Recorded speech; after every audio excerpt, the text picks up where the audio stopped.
Happy 2019, everybody. This is the Atheist Chef, and today we are going to be talking about New Year's resolutions. Now, instead of talking about something stupid like, your health or making more friends, no, screw that. We're going to be talking about the Great Debate. More specifically, we're going to be talking about resolutions that I will be putting on myself personally when it comes to talking with creationists, flat earthers, anti-vaxxers, and the like. And maybe you will join along with me, and maybe we can be a small change in this whole great debate. So let's begin with the first one. My first New Year's resolution is to not judge the people that I've just met. You don't know what kind of person that you are coming across when you first just see their comment when they say that they're a flat earther, or they tell you that vaccines have chemicals that are going to kill you and your kids, or people that tell you that the skies are being filled with chemicals that are trying to make the nation dumber. It's very easy to formulate a position in your head and a picture of what that person really is like. However, sometimes when we interact with Christians, sometimes we tend to lump them up with creationists and other fundamentalist types, and it really will change how we perceive that person and how we interact with them, and it can actually end up hurting the conversation. It can end up hurting the debate.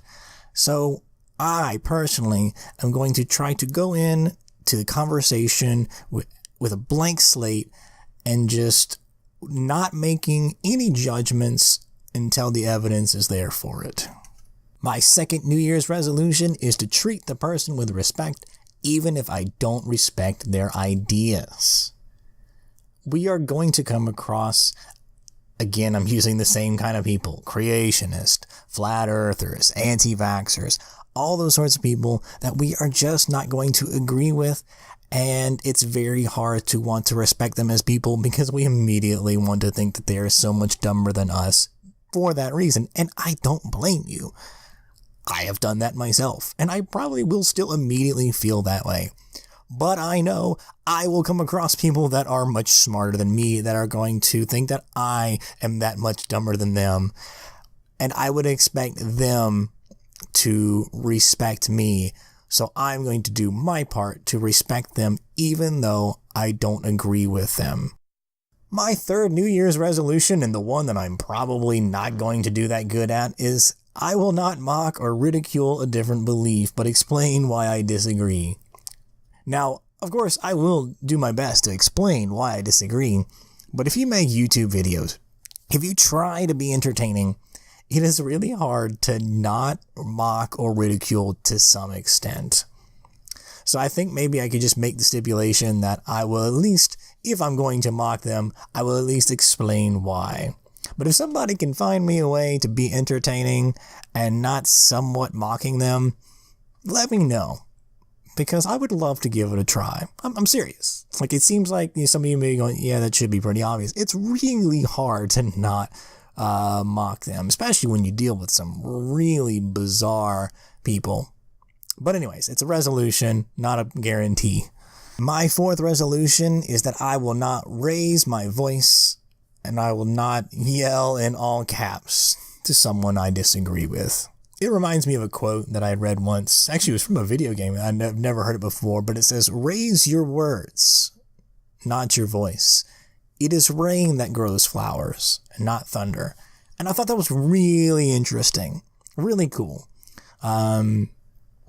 Because I have been in plenty of conversations and debates and arguments where they just yelled and raised their voices and just really nothing got accomplished. Everybody was just mad at each other and we forgot why we were just talking. We just went off and it was a bad time, and it's never a good thing to be raising your voice. And is this debate really worth yelling over? Is it really just worth it to yell at a random person that you don't know? Is it really worth getting angry over something like this? Spoiler alert, it's not. My next resolution is that I will admit when I am wrong. Now, there is a quote from Dale Carnegie from How to Win Friends and Influence People. This is a book that I plan on actually talking about in the future in regards to the Great Debate, and this is a really good book just in general. If you want to learn how to better handle people, if you want to be able to just grow as a person and grow your social interactions. And I can't recommend this enough. But the quote says, "When dealing with people, remember you are not dealing with creatures of logic, but with creatures bristling with prejudice and motivated by pride and vanity." So apply this to the great debate. When you are talking with somebody and you are trying to explain an argument or tell them where they're wrong, or they're saying something back to you and they're maybe correcting something that you have maybe got wrong, it is so easy to get upset and then try to kind of twist what you said or twist what they said, or try to get off on a technicality, because it's so hard to prove or feel that you are right when they caught you being wrong somewhere. It's very easy to just distort the conversation or shift topics to avoid that. That's because we are motivated by pride and vanity, and we feel like we can't properly win the debate unless we are 100% right. I've gotten pretty good with accepting when I'm wrong and letting people know, okay, you got me, I was wrong there, because that's how you get people to respect you. Even if they still disagree with your point at the very end, just the fact that you admitted, okay, you know what, fair enough, I was wrong there, that was a mistake on my part, or, I concede my point. If you don't do that, if you continue to try to defend yourself, you're going to lose these people. You're going to lose any respect. So put down the pride for just a little bit, and just this year, join along with me and trying to guarantee that you will admit, and I will admit, when I am wrong. And finally, I will keep an open mind as my last New Year's resolution. Now, that doesn't mean that I'm going to hear something from spirit science or something and, accept whatever I hear. As always, I want to make sure that my mind is just open enough to accept new evidence, good evidence, justified evidence towards a claim. And we're going to be hearing new things, maybe arguments we've never heard of, weird, bizarre things that we've never even considered.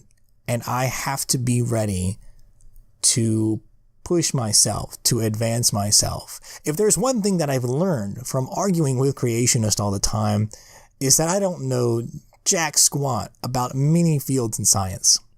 So they will make a claim about something, and hell if I know that, but I have to stop and say, wait a minute, that may be true, that may not be true. Let me go look into that. And then I start reading. And that's when I find out there's so many things out there that I had never even considered before.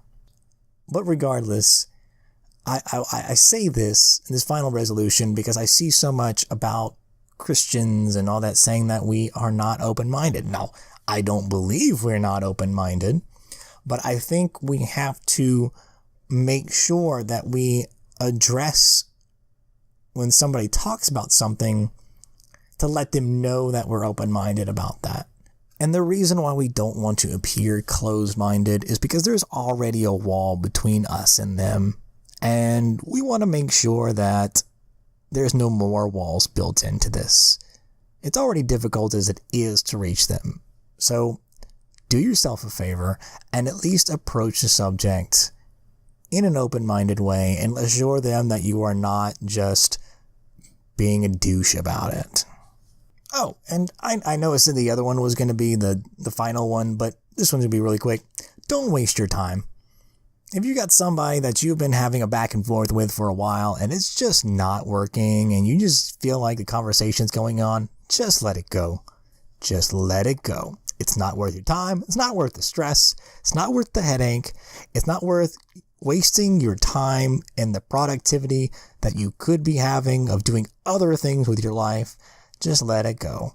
Let them know that you are finished with the conversation, that the conversation has reached its limits, and that you can maybe talk about something else, but that you're done. Do not make your life miserable for this little debate, this little argument that you're having. Just move on. Do something else. So that's it, folks. That is my 2019 New Year's resolutions. So join me in making these small little changes in your discussions with theists or anti-vaxxers or whoever you're going to be dealing with. And I bet you they can make a big change in your life. Thank you so much. And until next time, you're welcome.